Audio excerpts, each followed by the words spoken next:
Alright, so for today's review, we're going to take a look at the Replicars Link-Belt 210X3 in 1:50th scale. This is a relatively older model from Link-Belt. It's been out for quite some time and been available on their web shop for, like I said, quite some time. So without further ado, let's get straight into the review here. Starting off with here on the model, we'll take a look at the undercarriage here. So you got some nice undercarriage detail. You got some nice modeled rollers that are a part of the casting. They do not function. You can see you have some nice link tracks. They're not hook and loop, which is nice. You got a nice step right here, and you also have a step back here as well. And you got some decals on the undercarriage as well. I'm assuming they're lift points and or tie down points. Not 100% sure, but that is just what I am assuming. And then as you can see here on to the cab, you can see you got some hinges modeled right there and right there as a part of the casting to show where the door would open. You have a latch modeled right there. It's kind of hard to see. It is painted black, but it is modeled in the casting right there as well. You do have this thin metal handrail on the outside of the cab as well, which is very nice. And you have this little compartment right here, which I'm presuming opens up for a little bit of storage on the real machine, if I'm not mistaken. And then you got a little white spot right here, which is when the door opens all the way. This is where it would stop. And then coming to the front of the cab, you can see you got some nice details inside of the cab with the nice gray operator's chair. And I'm not sure how well you can see it, but it does say Link-Belt on the back of the chair as well. And you got all your controls and stuff modeled very nicely. And then you do have a plastic windshield wiper right there as well. You have a nice little aerial right there. And then coming to the back of the model, you can see you got a nice latch right here modeled on the casting. Some simulated vent work right there. Nothing too crazy on that side. Coming to the rear of the machine, you can see you got a nice Link-Belt logo right there. You got some nice warning decals and reflectors right there. You do have a reverse camera right there. And you got a plastic exhaust that is not hollowed out. And then coming to this side of the model, you can see you got a nice X3 decal or 210 X3 decal right there. You got a nice latch for the engine, or for a panel right there, access part of the engine.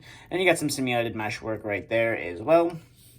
And then you got some simulated fuel filler cap right there, and some more caps right there. You have a plastic handrail. You just gotta be very careful not to break that off.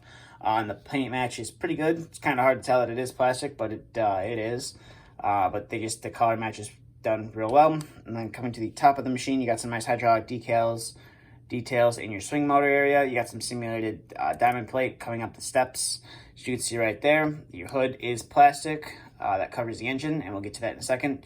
And then you do have a little handrail or hand gripping point right there. And then you do have some simulated latches if you want to have somebody pretending to latch this engine cover shut. And then, like I said, the engine cover is plastic, and that is because it does cover an engine. It's kind of hard to see in there, but you do have a nice detailed engine. You got a nice radiator right here. You got your exhaust mounted back there, and some other components of the engine as well. That just closes shut, which is real nice. And then coming to the front of the machine, you can see you got some hydraulics running to your boom cylinders as well. But that's kind of about it for the details. We'll zoom back out here and get to some of the functionality of this model. So as you saw, the engine compartment opens. Your stick goes out that far. Cylinders are a little loose on the boom, but it's nothing too crazy to worry about. And then your stick will come into that far, which is nice. Makes it so the machine can fold up as a load for a lowboy. Your bucket will go out that far, and it will curl in that far as well. Now, while we're on the topic of the bucket, this is another weird bucket. As you saw on the 210 X4 review I did, these buckets are almost identical. It's like this weird shaped bucket. The teeth are real weird. It has like it's just a weird bucket in general.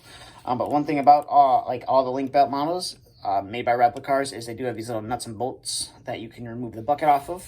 As you can see right there, there's your nuts on the end there. You just want to be careful not to lose those, because if you lose those, you're going to have to make some new pins. Because I don't think you can get replacements.